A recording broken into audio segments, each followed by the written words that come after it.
Bienvenue sur notre chaîne d'information Afrique 24 Info. Ici, vous avez le meilleur de l'information à temps et à l'heure. N'hésitez pas de vous abonner à la chaîne si cela n'est pas encore fait et surtout d'activer la cloche de notification pour ne pas manquer nos prochaines publications. On commence. Avant de commencer la vidéo, nous tenons à vous rappeler que les images utilisées dans toutes nos notes d'information sont à titre illustratoire. Nous vous invitons donc à rester poli et courtois dans l'espace commentaire au risque de voir votre commentaire tout simplement supprimé. Merci et bon visionnage à tous. L'avocat et businessman américain résident au Mali, Claude David Convicé, a animé un point de presse la semaine dernière, mardi 14 juin 2022, pour exhorter les autorités de la transition d'ouvrir des négociations avec la Jenim Dia Argali et le Fonds de libération du Massina d'Amadou Kounfa. Et il a proposé ses bons offices pour nouer le dialogue.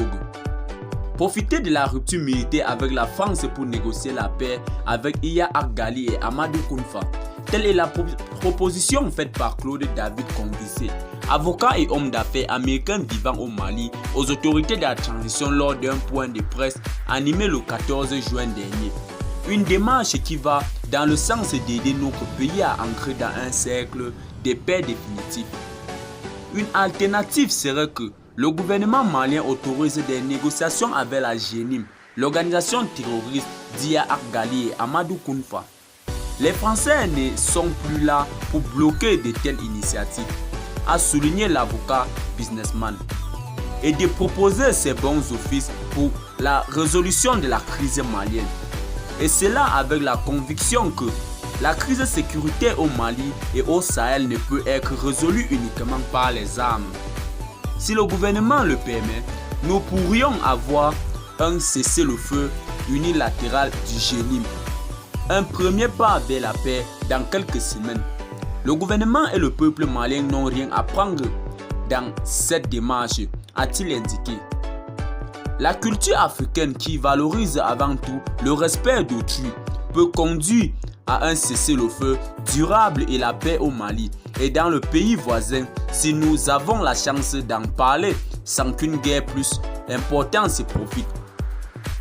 Si un accord de paix était conclu, cela signifierait peut-être même la fin de toute nécessité d'occupation de la MINUSMA à l'avenir, a-t-il souligné. Faire la paix avec Iya et Kounfa serait une sérieuse avancée vers la stabilisation du pays, notamment du centre du pays. Et compte tenu de l'événement qui se sont déroulés dans cette zone le week-end dernier, plus d'une centaine de civils massacrés dans les villages de Bankas, région de Bandiagara. Cela est extrêmement important pour l'organisation des prochaines élections, devant marquer le retour à l'ordre constitutionnel de moins de 2 ans.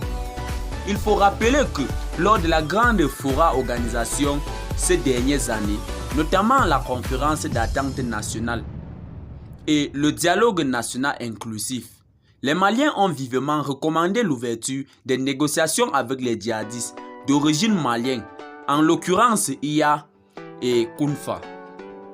Et pendant son bref passage à la primature, Premier ministre du 10 avril au 31 décembre 2017, Abdoulaye Idrissa Maïga avait créé et confié à l'imam Mahoud Diko une cellule de bons offices pour féliciter ces négociations. Et les autorités maliennes sont toujours heurtées aux niettes de la France sous prétexte de ne pas banaliser le sacrifice des soldats français au Sahel. Eh bien les amis, qu'en pensez-vous de cette proposition du businessman américain au Mali? Laissez-nous vos impressions en commentaire, notamment si vous avez trouvé cette petite bloc d'informations intéressantes. Abonnez-vous à la chaîne et activez la cloche de notification pour ne plus manquer nos prochaines vidéos.